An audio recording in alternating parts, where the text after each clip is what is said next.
Welcome to 7 news Telugu బులెటిన్ల ముందుగా headlines.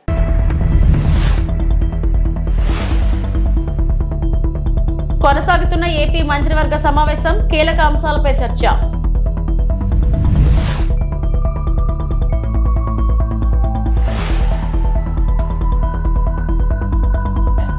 Prasanna Kumar Reddy వ్యాఖ్యలను ఖండించిన పురంధేశ్వరి.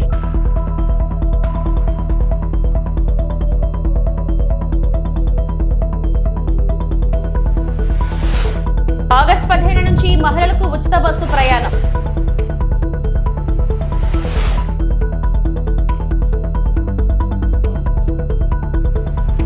భారత ప్రధాని నరేంద్ర మోడీకి తాజాగా మరో గౌరవం లభించింది. బ్రెజిల్ పర్యటనలో ఉన్న ఆయన అక్కడి అత్యున్నత పౌర పురస్కారాన్ని అందుకున్నారు. Grand caller of the national order of the southern cross పురస్కారాన్ని బ్రెజిల్ అధ్యక్షుడు లూలా డా సిల్వా ప్రధాని మోడీకి ప్రదానం చేశారు. భారత్ బ్రెజిల్ దేశాల మధ్య ద్వైపాక్షిక సంబంధాల బలోపేతం చేయడంలో మోడీ కీలక పాత్ర పోషించినందుకే ఇచ్చినట్లు తెలిపారు.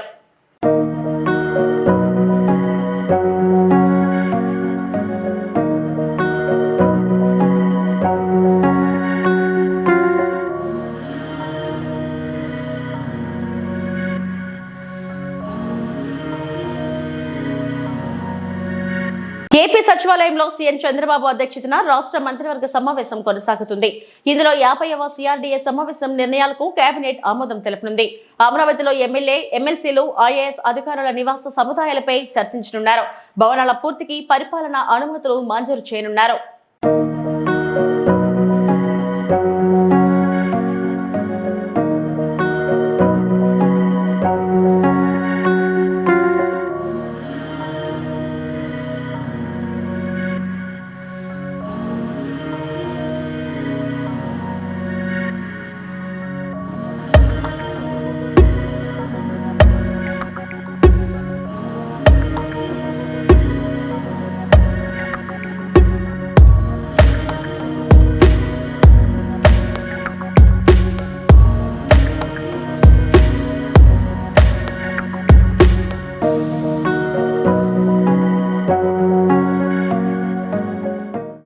కొవ్వూరు ఎమ్మెల్యే వేమిరెడ్డి ప్రశాంతి రెడ్డిపై వైసీపీ నేత మాజీ ఎమ్మెల్యే ప్రసన్న కుమార్ రెడ్డి చేసిన వ్యాఖ్యలు సభ్య సమాజం సిగ్గుపడేలా ఉన్నాయని రాజమహేంద్రవరం ఎంపీ దగ్గుపాటి పురంధేశ్వరి మండిపడ్డారు. మహిళల మనోభావాలను దెబ్బతీసేలా చేసిన వ్యాఖ్యలను అందరూ ఖండించాలన్నారు. మహిళలను కించపరచడం వైసీపీ నేతలకు అలవాటుగా మారిందని విమర్శించారు. ప్రశాంతి రెడ్డికి ప్రసన్న కుమార్ రెడ్డి బేషరతుగా క్షమాపణలు చెప్పాలని డిమాండ్ చేశారు. విశ్వసిస్తూ వస్తున్నటువంటి సంస్కృతి మనది. అదేవిధంగా మహిళలకి పెద్దపీట వేస్తూ వారిని గౌరవిస్తూ వస్తున్నటువంటి భారతీయ సాంప్రదాయం మనది. దానికి భిన్నంగా ప్రసన్న కుమార్ రెడ్డి గారు వారు ప్రశాంతి రెడ్డి గారి పట్ల చేసినటువంటి వ్యాఖ్యల్ని నేను గట్టిగా ఖండిస్తున్నాను. వైఎస్ఆర్సీపీ నాయకులకి మహిళల్ని కించపరచడం అనేది అలవాటుగా మారినటువంటి విషయం.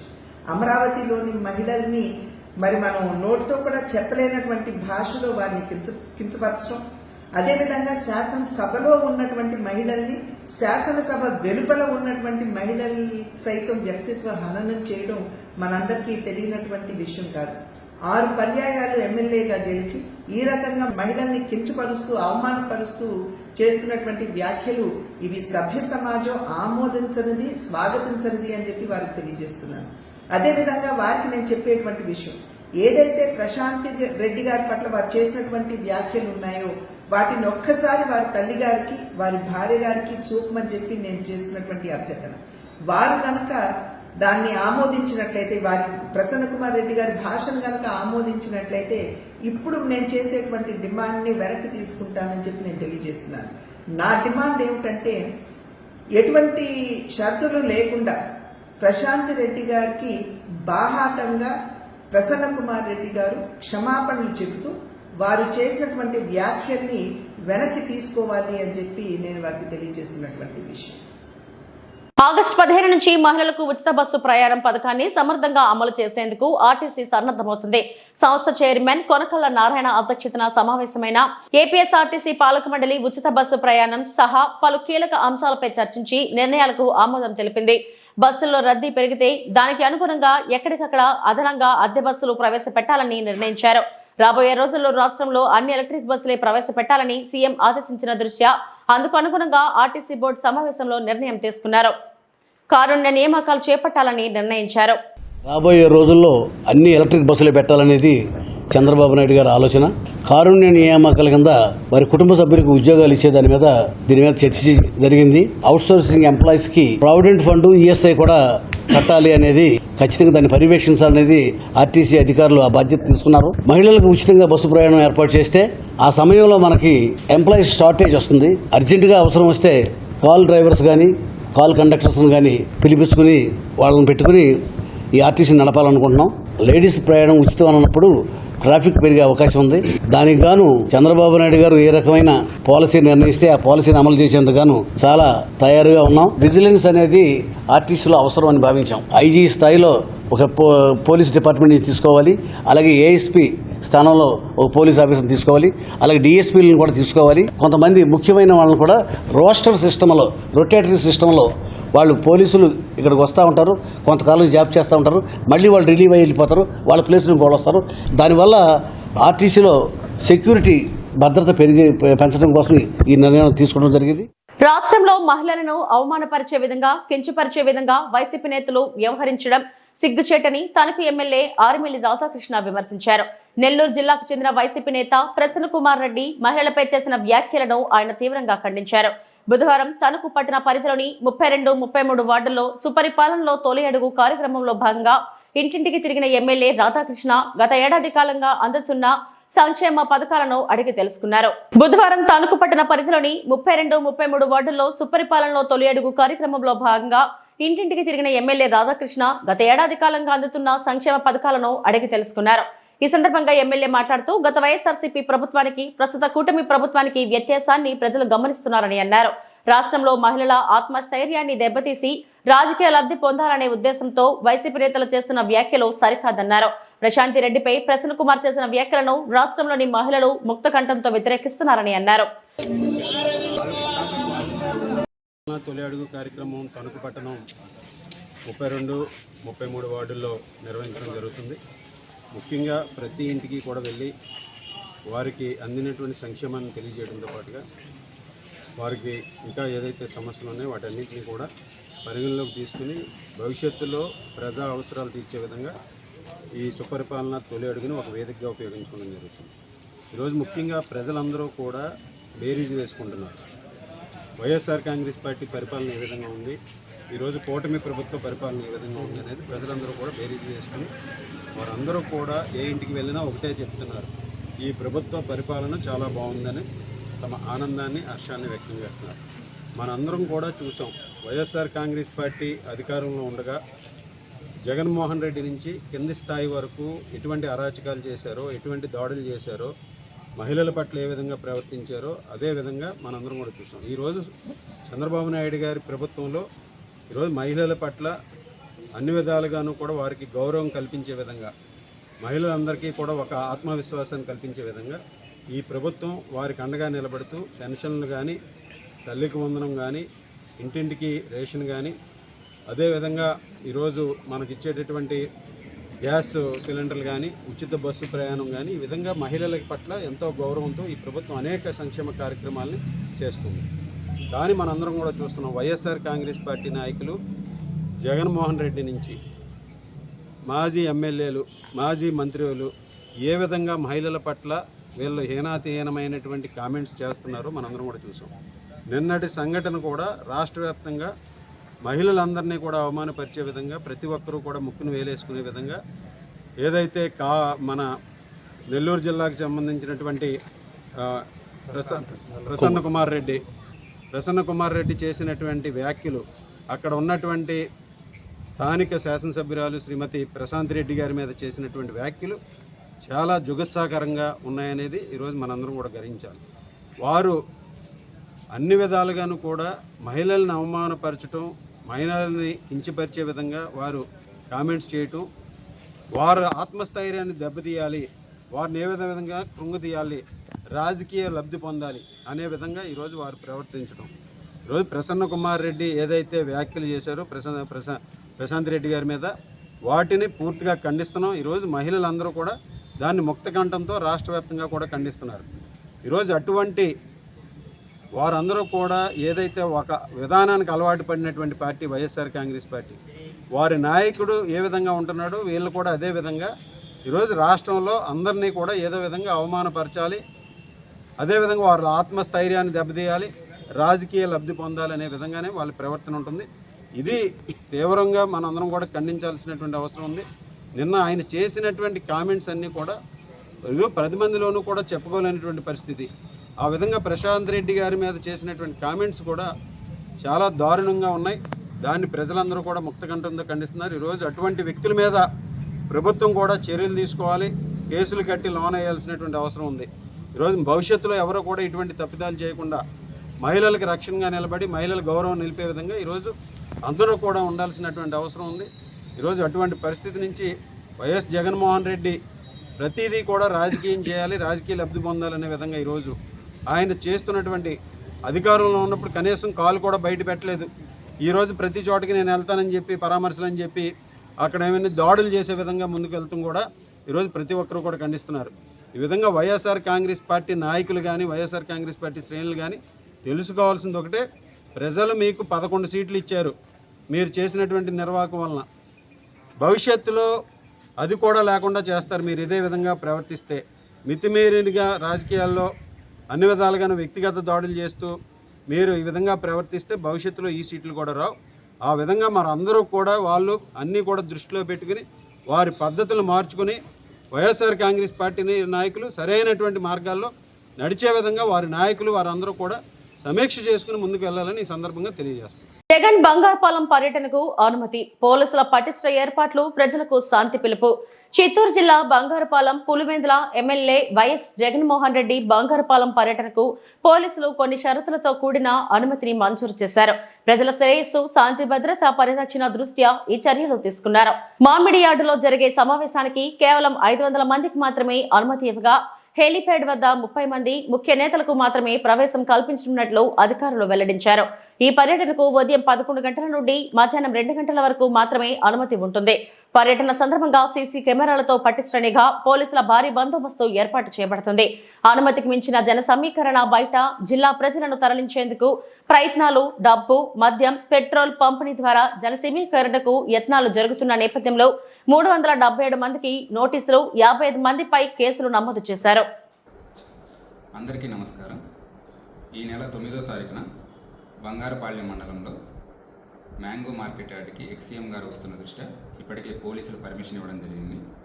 ఉన్న కండిషన్స్ అన్నీ కూడా చాలా క్లియర్గా ఆర్గనైజర్స్కి మరియు వివిధ ప్రాంతాలలో ఉన్న లీడర్స్కి కూడా చెప్పడం జరిగింది. అయినప్పటికీ కూడా ఇప్పటికీ మండల స్థాయిలోనూ మరియు అసెంబ్లీ కాన్స్టిట్యున్సీ స్థాయిలో కూడా ఎక్కువ సంఖ్యలో మొబిలైజ్ చేయాలని చూస్తున్నారు.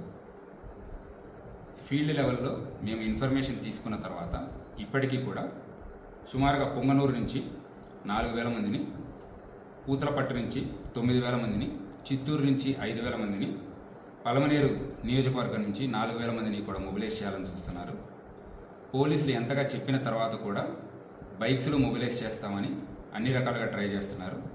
అలానే ఎవరైతే సరే బైకులు లేదా కారులో వెళ్ళే వాళ్ళకి పెట్రోల్ పోయిస్తామని చెప్పేసి మద్యం మత్తు చూపించి అలానే మనీ కూడా ఇస్తున్నారని పక్కా సమాచారం మా దగ్గర ఉన్నది. ఇప్పటికే ఈ విషయం చాలా క్లియర్గా చెప్పేసి ఎవరైతే మొబిలైజ్ చేస్తున్నారో 377 మందికి మనం నోటీసులు ఇవ్వడం జరిగింది. ఈ నోటీసులో చాలా క్లియర్గా మెన్షన్ చేశాము. ఇది వరకు జరిగిన ఒక 3 ఇన్సిడెంట్స్ కూడా రాసి ఇక్కడ పోలీసులు చెప్పింది ఆర్గనైజర్స్ ఫాలో అవ్వలేకపోవడం వలన జరిగిన ఏవైతే లా అండ్ ఆర్డర్ ఇన్సిడెంట్స్ ఉన్నాయో వాటన్నిటినీ కూడా రాసి చాలా క్లియర్గా మనం విజ్ఞప్తి చేయడం జరిగింది. ఇప్పటికీ కూడా ఇంత చెప్పిన తర్వాత కూడా ఎక్కువ మంది సంఖ్యలో తీసుకొద్దామని చూస్తున్నారు. రేపు బంగారుపాలెం మార్కెట్ యార్డ్లో జరిగేది కేవలం రైతులతో ఇంటరాక్షన్ మాత్రమే. ఇది ఎటువంటి పబ్లిక్ మీటింగ్ కాదు. ఇంతగా చెప్పిన తర్వాత కూడా ఎవరైనా మొబిలైజ్ చేస్తున్నారని తెలిసినా మా దగ్గర పక్కా సమాచారం ఉంటుంది. ఏరియా మొత్తం కూడా డ్రోన్ నిఘాలు మరియు కెమెరాల నిఘాలో ఉంటుంది. ఎవరైనా ఎక్కువ మందిని మొబిలైజ్ చేశారని తెలిస్తే వాళ్ళ మీద కేసెస్ రిజిస్టర్ చేయడం జరుగుతుంది. ఈ 377 మందికి ఎవరికైతే ఆల్రెడీ నోటీసులు ఇచ్చామో వీళ్ళల్లో ఆల్రెడీ 55 మందికి మీద ఇంతకుముందు కేసులు కూడా ఉన్నాయి. సో రౌడీ షీటర్స్ కూడా కొంతమంది ఆల్రెడీ ఇన్వాల్వ్ అవుతున్నారు. ఆ పక్కా సమాచారం మా దగ్గర ఉన్నది. సో దయచేసి జనాలు ఎవరు కూడా చెప్పిన మాట వినొద్దండి. మీరు సొంత డెసిషన్స్ తీసుకోండి. ఎవరో ఏదో ఆశ చూపించేసి మిమ్మల్ని మొబిలైజ్ చేస్తున్నారు అంటే ఆ మాట వినొద్దు. రేపు ఏదైనా సరే లా అండ్ ఆర్డర్ సమస్య వస్తే అందరూ ఇబ్బంది పడవలసి వస్తుంది. నేను మరొకసారి విజ్ఞప్తి చేస్తున్నాను, లార్జ్ స్కేల్లో మొబిలైజేషన్ చేయవద్దు. కేవలం ఏదైతే సరే పోలీసులు ఇచ్చిన నియమ నిబంధనలు ఉన్నాయో అవి తప్పకుండా ఫాలో అవ్వండి. చిత్తూరు జిల్లా రామకుప్పం మండలంలోని ఏనుగుల గుంపు హల్చల్. పెద్దూరు వద్ద 6 ఏనుగుల గుంపు తిరుగుతూ ఉండటంతో ప్రజల్ని అప్రమత్తం చేసిన అటవీ శాఖ అధికారులు.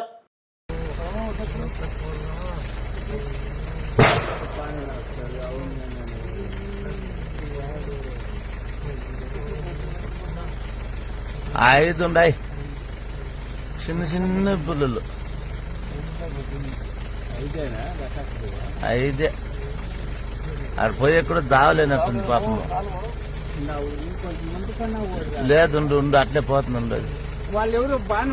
వాళ్ళు వేస్తే మళ్ళా తిరుగుతుంది. తోపుకో అద్దె 4, 5, 6 పెద్ద అనుకోటి ఉంది. ఈ రోజు దేశవ్యాప్త సమ్మెలో సింగరేణి కార్మికులు కూడా పాల్గొని విజయవంతం చేసిన కార్మిక సోదరులందరికీ సింగరేణి కాలరీస్ వర్కర్స్ యూనియన్ తరపున విప్లై వందనాలు తెలియజేసుకుంటున్నాం. కేంద్ర ప్రభుత్వంలో మోడీ 3వసారి బీజేపీ ప్రభుత్వం వచ్చిన తర్వాత ఒక్క పబ్లిక్ రంగ సంస్థలను కూడా తీసుకురాకపోవడం మూలన, అదేవిధంగా కార్మికుల యొక్క చట్టాలను మారుస్తామని చెప్పడం, దానికి ముద్దు పేరుగా కోడ్లు అని చెప్పి తీసుకురావడానికి ప్రయత్నం చేస్తున్న సందర్భంలో సింగరేణి కార్మికులు యావత్ భారతదేశంలో ఉన్న ప్రజలందరూ అర్థం చేసుకుని ఈ రోజు సమ్మెలో పాల్గొంటున్నాను. ఇకనైనా కేంద్రం ప్రధానమంత్రి నరేంద్ర మోడీ ఆలోచించి ఈ యొక్క కోడ్లను రద్దు చేయాలని, అదేవిధంగా చట్టాలను అమలు పరచాలని సింగరేణి కలర్స్ వర్కర్స్ అయిన తరపున మేము డిమాండ్ చేస్తూ ఉన్నాం. లేని ఎడల కార్మిక వర్గం అంతా మరో నిరవధిక సమ్మెకు సిద్ధం కావాలని ఈ సందర్భంగా కార్మిక వర్గానికి కూడా పిలుపునిస్తూ కేంద్ర ప్రభుత్వాన్ని కోడ్లను రద్దు చేయాలని డిమాండ్ చేస్తా ఉన్నాం. ఈరోజు సార్వత్రిక సమ్మెను జయప్రదం చేస్తున్న సింగరేణి కార్మికులకు సింగరేణి కాలరీస్ వర్కర్స్ యూనియన్ తరఫున వారికి ప్రత్యేక ధన్యవాదాలు తెలియజేస్తా ఉన్నాం. ఎందుకనంటే ఈరోజు సమ్మె 3 సార్లు గెలిచినా కూడా కేంద్ర ప్రభుత్వంలో ఉన్న నరేంద్ర మోడీ గారు ఈ యొక్క చట్టాలను మారుస్తానని చెప్తే కార్మికులకు మేము గేట్ మీటింగ్ల ద్వారా సమావేశాల ద్వారా అందరికీ తెలియజేయడం అనేది జరిగింది. దీనిని కార్మికులు అర్థం చేసుకున్నారు. అర్థం చేసుకొని ఈరోజు సమ్మెలో పాల్గొంటూ ఉన్నారు. పాల్గొన్న కార్మికులకు అందరికీ కూడా మరొక్కసారి కూడా ధన్యవాదాలు కూడా తెలియజేస్తా ఉన్నాం. గతంలో మళ్ళీ భవిష్యత్తులో కనుక ఈ కేంద్ర ప్రభుత్వం కనుక విధానాలు మార్చుకోకుంటుంటే ఈ యొక్క లేబర్ కోడ్లను కొత్త కోడ్లను తీసుకొచ్చి ఏదైనా నష్టపడితే కార్మికులు దీర్ఘకాలిక సమ్మె కూడా సిద్ధపడాలని ఈ సందర్భంగా కూడా తెలియజేస్తుంటా ఉన్నాం. లేని ఎడల కార్మిక హక్కులు మరి ఇబ్బందులు పడతాయి. ఏదైతే చట్టాలు ఉన్నాయో ఆ చట్టాలను అమలు చేయాలి. ఈ యొక్క కోడులను కనుక తీసేయాలని ఈ సందర్భంగా కూడా మరొక్కసారి కేంద్ర ప్రభుత్వానికి సింగరేణి కాలరీస్ వర్కర్స్ యూనియన్ తరఫున హెచ్చరిస్తా ఉన్నాం. రాష్ట్ర వ్యాప్తంగా కురుస్తున్న వర్షాలు, ఎగువ ప్రాంతాల నుంచి పోటెత్తుతున్న వరదలకు భద్రాచలం వద్ద గోదావరి నీటి మట్టం పెరుగుతుంది. ఈ రోజు ఉదయం 11 గంటలకు గోదావరి నీటి మట్టం 24 అడుగులకు చేరి ప్రవహిస్తుంది. ఎగువ ప్రాంతాల నుంచి వస్తున్న వరద కారణంగా నీటి మట్టం మరింత పెరిగే అవకాశం ఉందని అధికారులు తెలిపారు. స్నానఘట్టాల వద్ద మెట్ల వద్దకు వరద నీరు చేరాయి. భక్తులు లోతుకు వెళ్లకుండా నది ఒడ్డునే స్నానాలు ఆచరించాలని అధికారులు హెచ్చరిక బోర్డులు ఏర్పాటు చేశారు. 4 గజ ఈతగాళ్లతో పాటు అత్యవసర పరిస్థితుల్లో ఉపయోగించడానికి లాంచీలు, పడవలను గోదావరి నది వద్దకు సిద్ధంగా ఉంచారు.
Bulletin updates. నమస్తే.